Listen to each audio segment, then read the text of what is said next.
Welcome everyone.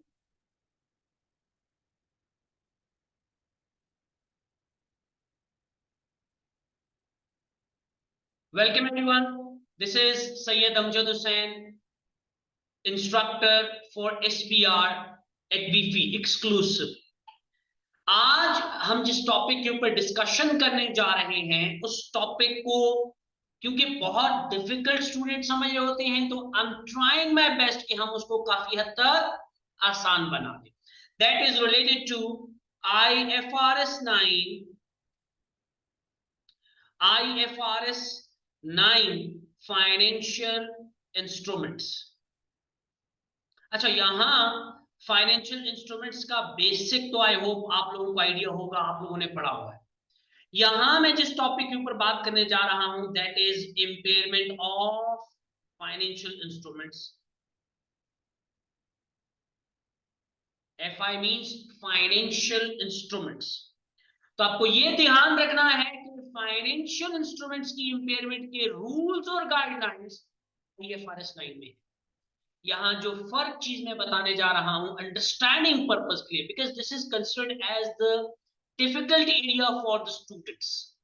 तो मैं यहां कोशिश करूंगा कि हम इसको अंडरस्टैंड करें, हम इसको इवैल्यूएट करें कि हम कैसे इसको आसान बना सकते. Is it clear? सो मैं इससे पहले कि मैं इम्पेयरमेंट ऑफ फाइनेंशियल इंस्ट्रूमेंट की बात करूं, लेट्स लुक इनटू IAS 36, जिसको हमने क्या नाम दिया हुआ था, इम्पेयरमेंट ऑफ एसेट्स.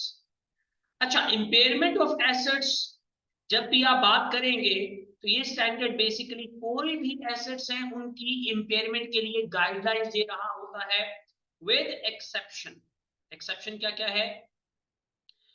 वो आइटम्स जिनके लिए या वो एसेट्स जिनके लिए स्टैंडर्ड खुद से गाइडलाइन दे दे के इम्पेयरमेंट कैसे डील करना है, तो फिर वो IAS 36 में अकाउंट फॉर नहीं होंगे. For example IAS 2 inventories.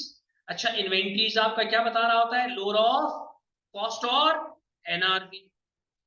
जब वो इम्पेयरमेंट के रूल्स खुद बता रहा है तो फिर IAS 36 अप्लाई नहीं होगा. कैसे नहीं अप्लाई होगा, मैं इसके बाद IFRS 9 फाइनेंशियल इंस्ट्रूमेंट्स की इम्पेयरमेंट पे भी आऊंगा. लेकिन पहले हम जरा बात कर लें कि IAS 36 कैसे IAS 2 इन्वेंट्रीज पे अप्लाई नहीं होता. आप जब इम्पेयरमेंट के रूल्स पढ़े तो इम्पेयरमेंट में आप क्या कहते हैं? An asset should always be recorded lower of its carrying value which is either cost, it could be its net book value or its any other value, जो भी आप नाम दें. then it should be recorded lower of कौन कौन सी चीजें हैं आपके पास? कैरिंग वैल्यू और रिकवरेबल अमाउंट, राइट? अच्छा, मैं जरा रिकवरेबल अमाउंट की बात कर लूं तो रिकवरेबल अमाउंट हमेशा होता है हायर ऑफ, आई बिलीव ये आप लोगों को आइडिया होगा F7 से रिलेटेड भी, higher of value in use और NRV.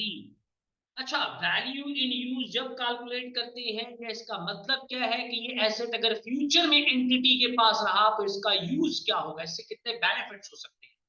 Inflow of economic benefit. NRV वही selling price minus cost to sell, यही अकाउंट फॉर करेंगे. Is it clear? अब जरा बात करते हैं, जब आप इन्वेंट्रीज के ऊपर बात करेंगे तो इन्वेंट्रीज का यूज नहीं है तो उसकी रिकवरेबल अमाउंट क्या कहलाएगी? Again the NRV. जब IAS 2 खुद बता रहा है कि आप इम्पेयरमेंट इन्वेंट्रीज पे कैसे रिकॉर्ड करेंगे तो फिर हमें IAS 36 अप्लाई करने की जरूरत नहीं. ये तो हो गया background. Same applies to IFRS 9, क्योंकि IFRS 9 खुद रूल्स एंड गाइडलाइंस बताता है कि इम्पेयरमेंट के रूल्स और गाइडलाइंस क्या होंगे.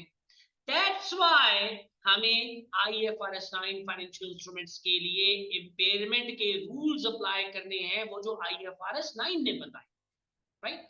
Okay, let's look into the aspect कि हमारे पास IFRS 9 के जो रूल्स दिए हुए हैं वो क्या क्या है. Let's discuss about those rules. मैं जरा उन रूल्स के ऊपर बात करता हूं और फिर हम डिस्कस करेंगे कि हमारे पास इससे रिलेटेड क्या चीज होगी. अच्छा, मैं जरा बात कर लूं IFRS 9 की, तो मैं इसको जरा सेपरेट कर रहा हूं और अब IFRS 9 प्योरली IFRS 9 पे, ताकि हमें समझ में आए how easily we can understand the application of impairment of financial instruments. याद रखना, जब कभी फाइनेंशियल इंस्ट्रूमेंट या IFRS 9 की बात करेंगे तो IFRS 9 कहता है इंपेयरमेंट किस बेसिस पे रिकॉर्ड करनी है, क्रेडिट रिस्क।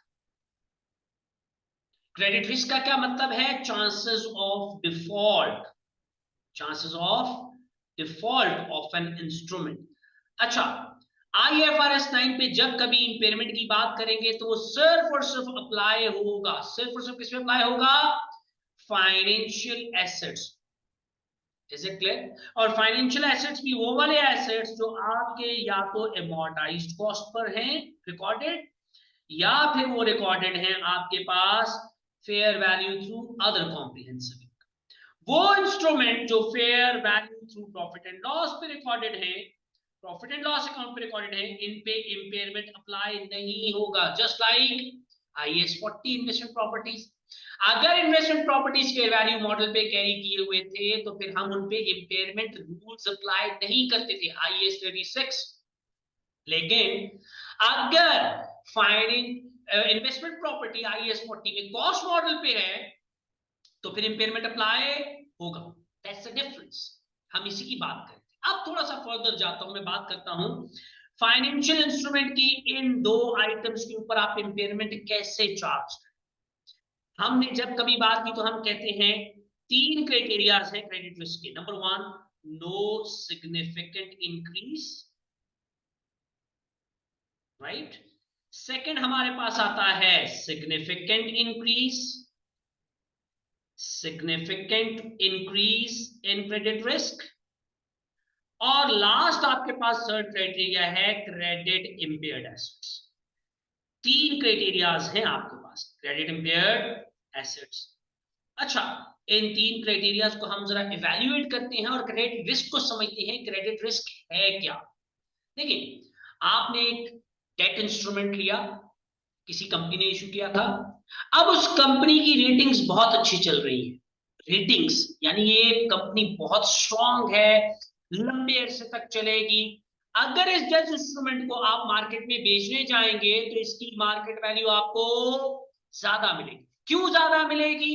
रीजन इज कि इस एसेट, इस डेट इंस्ट्रूमेंट के ऊपर रिटर्न्स हमें फ्रीक्वेंट बेसिस पे मिलते रहेंगे। यानी जो हम लोगों ने इन्वेस्टमेंट किया हुआ है वो इन्वेस्टमेंट मुझे रिटर्न होता रहेगा, इंटरेस्ट भी मिलता रहेगा, प्रिंसिपल अमाउंट भी मिल जाएगी। लेकिन अगर ऐसा लोन इंस्ट्रूमेंट आपने परचेज कर लिया, जिस कंपनी ने इशू किया है उस कंपनी ने आपसे पैसे तो ले लिए लेकिन उस कंपनी की पोजीशन बुरी चल रही, होगा क्या इससे? इट इज पॉसिबल कि ये कंपनी आपको पे बैक कर ही ना सके, और अगर पे बैक नहीं कर सकेगा तो मार्केट में कोई इस इंस्ट्रूमेंट को परचेज करेगा? Answer is no. क्यों नहीं परचेज करेगा? क्योंकि उस इंडिविजुअल को पता है कि ये कंपनी जिसने लोन दिया हुआ है या जिसको लोन दिया हुआ है उस कंपनी की कैपेबिलिटी नहीं है कि वो वापस कर सके। अब मार्केट में ये लोन इंस्ट्रूमेंट कम वैल्यू पे ट्रेड हो रहा होगा। इस कम वैल्यू पे जो ट्रेड हो रहा है इसमें दो आइटम्स हैं, एक उस इंस्ट्रूमेंट की फेयर वैल्यू और एक उस इंस्ट्रूमेंट के क्रेडिट रिस्क। अच्छा, पहली चीज, no significant increase in credit risk का मतलब है कि कंपनी की क्रेडिट रेटिंग कोई डिक्लाइन नहीं हुई, कंपनी अपनी अच्छी फाइनेंशियल पोजीशन में जा रही है, कंपनी का इंटरेस्ट कवर रेशियो डिक्लाइन नहीं किया, कंपनी अच्छे प्रॉफिट्स बना रही है, मार्केट में इसकी क्रेडिट रेटिंग अच्छी है। Got an idea? ये बेसिक आइडिया है no significant increase in credit risk. Significant increase in credit risk का क्या मतलब है कि आपकी कंपनी की क्रेडिट रेटिंग डिटोरियोरेट हो चुकी है, क्रेडिट रेटिंग रिड्यूस हो चुकी है, मार्केट एक्सपेक्टेशन डिक्लाइन कर रहे हैं, कंपनी की प्रॉफिटेबिलिटी कम हो रही है, कंपनी की सेल्स कम हो रही है, कंपनी के प्रोडक्ट्स मार्केट में बहुत ज्यादा स्टैंडिंग अच्छी नहीं बना रहे, और कंपनी कोई नया प्रोडक्ट मार्केट में लेकर आने के कैपेबल भी नहीं है। आइडिया समझ में आ रहा है कि हम किसकी बात कर रहे हैं? Significant increase in credit risk. मतलब क्या हुआ? Company is facing financial difficulties या कंपनी लोन कोवेनेंट्स को ब्रीच कर रहा है। ये वो क्राइटेरियाज हैं जिनके ऊपर आपको समझ में आएगा। ये एक आइडिया लेना है कि significant increase in credit risk हो गया। थर्ड आइटम है क्रेडिट इंपेयर्ड एसेट। इसका मतलब है या तो कंपनी बैंकरप्ट हो चुकी हुई है या बैंकरप्सी फाइल कर चुकी है या कोर्ट में इसके ऊपर केस चल रहा है और company is going to liquidate, या कोवेनेंट्स ब्रीच हो चुके हैं और अब कंपनी को अपने पेमेंट वापस करने पड़ेंगे। यानी वो लोन जो 10 साल बाद देना था वो क्योंकि लोन कोवेनेंट ब्रीच हुआ, terms and condition on the loan breach हो गए, तो आज के आज पे करना है। और लोन कोवेनेंट्स में क्या क्या चीजें हो सकती हैं? नंबर 1 दैट इज आपका जो प्रॉफिट इंटरेस्ट कवर रेशियो है वो डिक्लाइन कर जाए, या कंपनी का अर्निंग पर शेयर एक सर्टेन परसेंटेज से डिक्लाइन कर जाए। ये कुछ क्राइटेरियाज है जो आपको समझने पड़ेंगे, अंडरस्टैंडिंग लेनी पड़ेगी। दैट मींस कि ये इंस्ट्रूमेंट अब क्या हो चुका हुआ है? Credit impaired. अच्छा, अब इसको जरा आसान करते हैं अपने लिए। आई होप आप लोगों ने F3 में कहीं पढ़ा होगा अलाउंसेस फॉर रिसीवेबल्स, राइट? अब अलाउंसेस फॉर रिसीवेबल्स की जब बात कर रहे हैं, अलाउंसेस फॉर रिसीवेबल्स की, तो उसमें आपने पढ़ा था एक जनरल अलाउंस। जनरल अलाउंस क्या था? जनरल अलाउंस का मतलब था कि आप कितना एक्सपेक्ट कर रहे हैं कि अगले एक साल के अंदर आपके टोटल कस्टमर बेस में से कितने इंडिविजुअल कस्टमर, ये कितने एक्सपेक्टेड आपके रिसीवेबल्स आपको रिसीव नहीं होंगे। मैं क्या बोल रहा हूं? नेक्स्ट 12 मंथ्स में कितने एक्सपेक्टेड रिसीवेबल्स नहीं मिलेंगे। लेकिन जब आप बात करते थे स्पेसिफिक अलाउंस की, तो स्पेसिफिक अलाउंस में हम बात करते थे कि हमें कोई एक स्पेसिफिक कस्टमर है, स्पेसिफिक कस्टमर है, इस स्पेसिफिक कस्टमर से कितनी अमाउंट हमें लाइफ टाइम के ऊपर, लाइफ टाइम उस कस्टमर से हमें रिसीव नहीं होंगे। अब लाइफ टाइम का क्या मतलब है? जाहिर है एक कस्टमर डिफॉल्ट करने जा रहा है, क्या आप ऐसे कस्टमर को दोबारा सेल्स करेंगे? No, no. Got an idea? तो उसके लाइफ टाइम एक्सपेक्टेड लॉसेस, ये इस इंडिविजुअल कस्टमर से लाइफ टाइम मुझे कितनी अमाउंट रिकवर होगी। 1 लाख का मैंने इसको क्रेडिट पे सेल्स किए हुए थे, इसमें से मुझे लगता है कि ये मुझे 60,000 पे कर सकता है, 40,000 पे नहीं करेगा, और आज के बाद मैं इस कस्टमर को कभी भी क्रेडिट पे सेल्स नहीं करूंगा। That's the difference, life time losses. Third, जब आप बात करते थे बैड डेट राइट ऑफ की, याद है कुछ नहीं? बैड डेट राइट ऑफ, ये तो दो आपके अलाउंसेस बन गए ना। ये बैड डेट राइट ऑफ की जब आप बात करते थे तो आप क्या कहते थे कि आपने एक इंडिविजुअल कस्टमर डिफॉल्ट कर गया और उससे आपको जो अमाउंट रिकवर हुए वही रिकॉर्ड किए, बाकी क्या किए? Bad debt write of. तो वो क्या थे बेसिकली? इस कस्टमर को क्या अब दोबारा कभी आप कोई प्रोडक्ट बेचेंगे? नो। मैं समझाता हूं जनरल अलाउंस का मतलब क्या है, हम क्यों 12 मंथ एक्सपेक्टेड लॉसेस की बात कर रहे थे। यहां पर भी आप इसके क्या कर रहे होते हैं? लाइफ टाइम लॉसेस, क्योंकि आज के बाद आपने इस कस्टमर को कोई प्रोडक्ट सेल नहीं कर।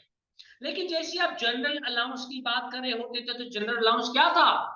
मैं कोई ऐसा कस्टमर आइडेंटिफाई नहीं कर पा रहा जो कैटेगोरिकली मुझे पेमेंट नहीं कर रहा, मैं तो एक जनरल एक्सपेक्टेशन देता हूं कि हर साल तकरीबन इतने कस्टमर्स मुझे अमाउंट्स पे बैक नहीं कर रहे होते, हर साल 12 मंथ्स।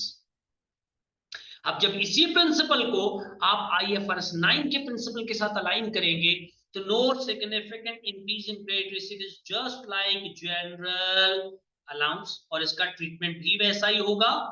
आप सिर्फ और सिर्फ 12 मंथ्स एक्सपेक्टेड लॉसेस लेते हैं, 12 मंथ्स एक्सपेक्टेड लॉसेस। आप जब स्पेसिफिक या significant increase in credit risk की बात करेंगे तो फिर स्पेसिफिक अलाउंस वाली कंडीशन आ जाएगी। आई होप आइडिया एक बेहतर क्लियर हो रहा है, राइट?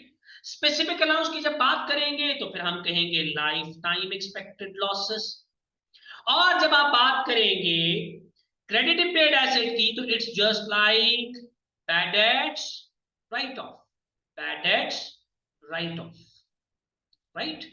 ये तीसरी कंडीशन है। अब हम एंट्रीज रिकॉल करेंगे जो हम F3 में करते थे, हम उन्हीं एंट्रीज को यहां दोबारा अप्लाई करेंगे, लुक इनटू इट कि एंट्रीज हम कैसे कर रहे थे और उसका इंपैक्ट क्या आ रहा था। लेट्स सी, मैं जरा बात कर रहा हूं अपने पास थर्ड क्राइटेरिया की, एंट्रीज की। मैं यहां से एंट्रीज की बात करता हूं। जब आप बात करते थे अलाउंस की, किस अलाउंस की? जनरल अलाउंस की। तो डबल एंट्री क्या होती थी आप लोगों के पास? जो भी अलाउंस क्रिएट किया, आप एंट्री करते थे डेबिट बैड डेट एक्सपेंस, और क्रेडिट क्या करते थे आप लोग? Allowances for receivables. Allowances credit हो गया, और डेबिट आपके पास क्या हो गया? Bad debt write off. ये थी जनरल अलाउंस की एंट्री। सेम इसी तरीके से जब no significant increase, no significant increase in credit risk, no significant increase in credit risk देखते थे, तो हम यही एंट्री करेंगे। जितना भी हमारे पास इंपेयरमेंट होगा, हम क्या रिकॉर्ड करेंगे? Impairment of financial instrument debit, और क्रेडिट करेंगे। आप बेशक इसको एक्यूमुलेटेड इंपेयरमेंट का नाम दे दें या अलाउंसेस का नाम दे दें। Is it clear? Same entry. लेकिन मुझे ये बताएं, क्या मैंने उस डेट इंस्ट्रूमेंट की वैल्यू को कम किया एक्चुअल में उसके टी अकाउंट में जाकर? नो, मैंने तो उस टी अकाउंट को कंसिडर ही नहीं किया। सो फिर आप इंटरेस्ट चार्ज करेंगे हमेशा ग्रॉस अमाउंट पे, नेट अमाउंट पे नहीं, ग्रॉस अमाउंट, राइट? हाँ, जब आप इसको बैलेंस शीट में रिपोर्ट करेंगे तो जैसे रिसीवेबल्स को रिपोर्ट करते थे नेट करके, रिसीवेबल्स को कैसे रिपोर्ट करते थे? Gross receivable minus allowances. Same इस डेट इंस्ट्रूमेंट को आप ऐसे रिपोर्ट करेंगे, gross value of the debt instrument minus the accumulated impairment balance. तो आप उसको नेट वैल्यू पे रिकॉर्ड करेंगे। रिकॉर्ड किस पे होगा? नेट वैल्यू पे। लेकिन ये याद रखना, इंटरेस्ट हमेशा ग्रॉस अमाउंट पर ही चार्ज होगा। और हम पहले ही बात कर चुके हैं, no significant increase in credit risk में सिर्फ और सिर्फ 12 मंथ्स एक्सपेक्टेड लॉसेस लेंगे, इससे ज्यादा नहीं। सो ये तो हो गया पहला आइटम। सेकंड आइटम था हमारे पास स्पेसिफिक अलाउंस। हम जब रिसीवेबल्स की बात करते थे तो स्पेसिफिक अलाउंस से हमने क्या बात की थी? हम अगेन यही एंट्री करते थे रेप्लिकेट करके, सेम एज अबव। मैं यहां ये लिख रहा हूं, राइट? और अगर आप significant increase in credit risk की बात करेंगे, significant increase in credit risk की बात करेंगे, तो सेम यही एंट्री क्या हो जाएगी? Replicate. Impairment of financial instrument debit और एक्यूमुलेटेड इम्पेयरमेंट क्रेडिट। हाँ, यहां ये चीज याद रखना, सेम एज अबव। यहां ये चीज याद रखना कि आपने अलाउंसेस कितने टाइम के कंसीडर करने हैं? Life time. केस इंडिविजुअल के लाइफ टाइम कितने लॉसेस है।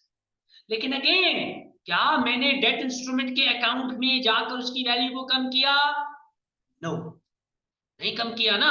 जब नहीं कम किया तो इंटरेस्ट भी किस पे चार्ज करेंगे आप? ग्रॉस अमाउंट पे। ग्रॉस अमाउंट, इंटरेस्ट हमेशा किस पे चार्ज होगा? ग्रॉस अमाउंट पे। लेकिन बैलेंस शीट में क्या वैल्यू रिकॉर्ड होगी? Net value. इस केस में भी इज इट क्लियर? यानी वही चीज जैसे हम रिसीवेबल्स के लिए कर रहे थे, gross value of receivable minus allowances, यही प्रिंसिपल आपने डेट इंस्ट्रूमेंट के लिए भी अप्लाई कर। अब लास्ट एक चीज रह गई हमारे पास, जिसको हम कह रहे थे क्रेडिट इंपेयर्ड एसेट, या हम क्या नाम देते थे? बैड डेट एक्सपेंस या bad debt write of. Expense नहीं कहते, क्या कहते? Bad debt write of. और अगर बैड डेट राइट ऑफ की बात करेंगे तो डबल एंट्री क्या थी? If you recall, double entry was debit bad debt expense, जो हम पहले भी कर रहे थे यहां पर, बैड डेट एक्सपेंस। और क्रेडिट क्या किया था? रिसीवेबल्स। अब यहां हम क्या कर रहे थे? रिसीवेबल्स की वैल्यू को एक्चुअल में रिड्यूस कर रहे थे, एक्चुअल में रिड्यूस कर दिया, टी अकाउंट में जाकर रिसीवेबल्स का बैलेंस कम कर दिया। सेम यही प्रिंसिपल आप लोग अप्लाई करेंगे जब आप बात करेंगे क्रेडिट इंपेयर्ड एसेट। अच्छा, इंक्रीज इन क्रेडिट अलाउंस और क्रेडिट इंपेयर में फर्क ये है कि आपकी जजमेंट आई एसपीआर के एग्जाम में। जब कभी एग्जामिनर ने कुछ सिनेरियो दिया हुआ है और वहां आपको लगता है कि यहाँ significant increase in credit risk हो गया है, तो आपकी जजमेंट की कॉल, वहां आप जस्टिफाई करेंगे कि क्या आप इसको एज्यूम करें, कंसिडर कर रहे हैं क्रेडिट इंपेयर्ड एसेट और significant increase in credit risk, और उसकी बेसिस पे जो आप अकाउंटिंग बताएंगे, उस अकाउंटिंग को आपने जस्टिफिकेशन की बेस के ऊपर जब बता दिया तो आपका एग्जामिनर दोनों आंसर्स को करेक्ट ट्रीट करेगा। But you need to ensure कि आप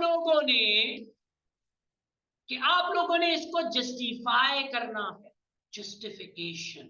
अगर आप जस्टिफाई नहीं कर पा रहे हैं ना, तो फिर ये इंस्ट्रूमेंट आपका या जो आपका अकाउंटिंग ट्रीटमेंट है, एग्जामिनर कभी इसको बाय नहीं करेगा। तो basic idea hope so clear होगा कि हमें वहां करना क्या है। ओके राइट, अब बात करते हैं डबल एंट्री आप लोगों की क्या होगी। डबल एंट्री वुड बी आपका फाइनेंशियल इंस्ट्रूमेंट इंपेयरमेंट डेबिट, जो आपने डेबिट रिकॉर्ड करना है, और क्रेडिट क्या रिकॉर्ड करेंगे, होल्ड ऑन, मैं दोबारा डबल एंट्री कर रहा हूं।